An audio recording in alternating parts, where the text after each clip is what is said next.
Welcome to episode 6 of my 2022 Training Diaries. We're here in beautiful Whistler, British Columbia, just a couple hours north of Vancouver where we live for the long weekend and to celebrate Audrey's birthday. And we're also doing some training on the local trails here.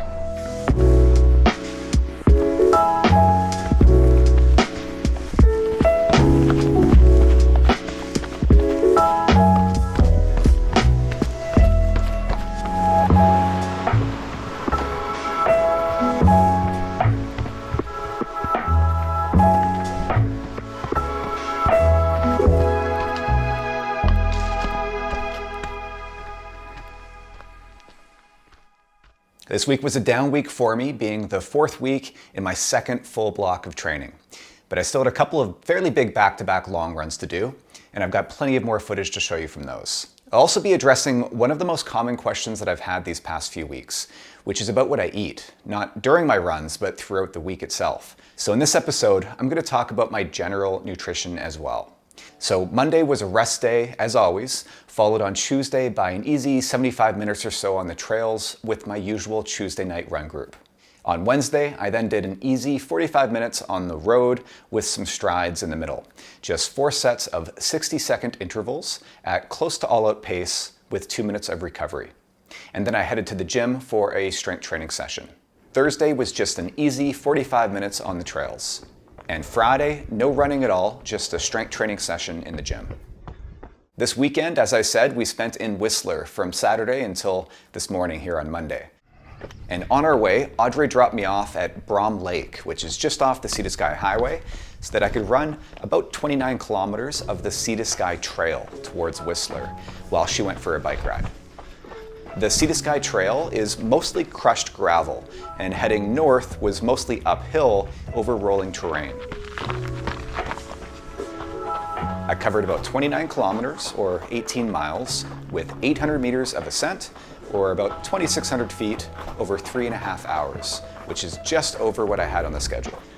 And I ran this with 6 pounds of weight in my 12-liter pack, including water. So not nearly as much weight as last weekend, but enough that I definitely felt it.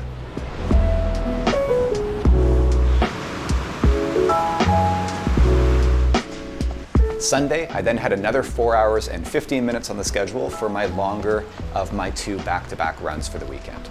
So I headed south from Whistler Village to run an out and back along the Sea to Sky Trail back close to where I'd stopped the day before. And again, I did this with a 6-pound pack.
I ran exactly a marathon, so 42 kilometers or 26 miles, again with about 800 meters or 2,600 feet of elevation gain plus equal descent.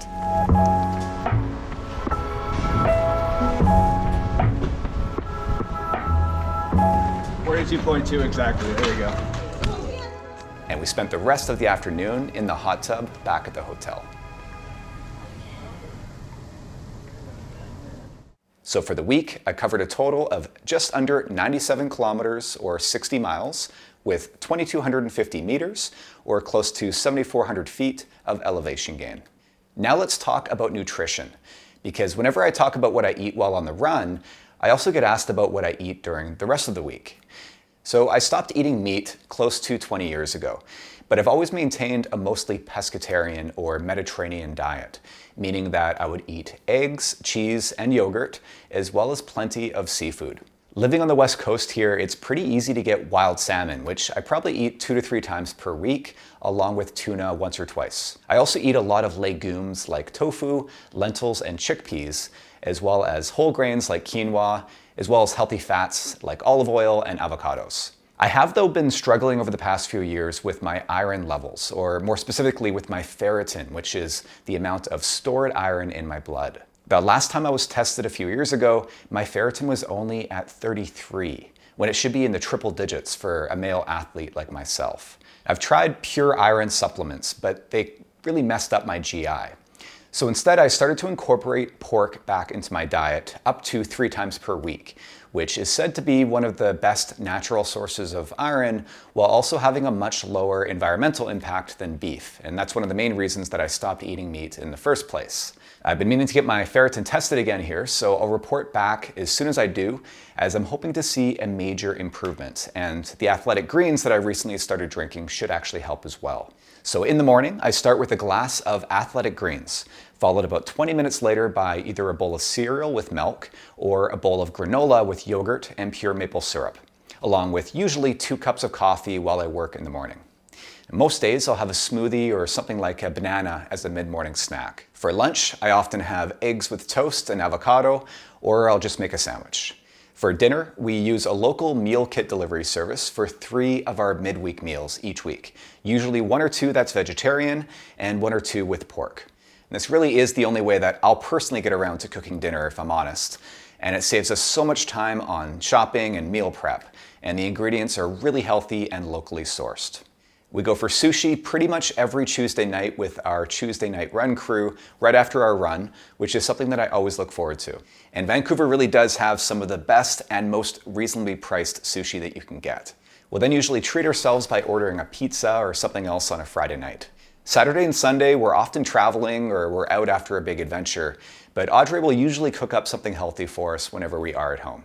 I try to keep my snacking throughout the day restricted to fruit, vegetables, and nuts, but I also love cookies, pretzels, and chips, as well as desserts like ice cream, pie, and chocolate. So I'm not going to pretend like I'm a health nut here, but I do believe that as long as I'm getting enough of the good stuff to cover all my nutritional needs, then my body can handle a bit of the other stuff as well in moderation, especially when you burn as many calories in a day as I do. And at the end of the day, I just really love to eat. And what can I say? The days when I do run a little bit further, I like to reward myself as well. Studies have reportedly shown a benefit of eating some protein right before bed, so this is something I've begun doing as well. The research has shown that a moderate, low-calorie protein-based snack, say around 20 to 30 grams of protein with maybe around 200 calories, eaten right before bed, will not translate into weight gain, but instead may actually help to increase your metabolic rate while also helping to improve recovery. So think maybe like a hard-boiled egg and a cup of yogurt. With my body weight, I should be ingesting about 100 grams of protein per day. So having 1 more serving before bed gives me an extra feeding window to make sure I'm getting enough. My body can then digest and use this protein throughout the night. In fact, I think I'll incorporate this strategy into my stage racing meal plan as well. So I'd love to hear what you guys eat and how you meet your own nutritional needs, so tell me in the comments below. And as usual, if you found this video helpful, give it a like and be sure to subscribe for more videos like this. And I will talk to you all next week.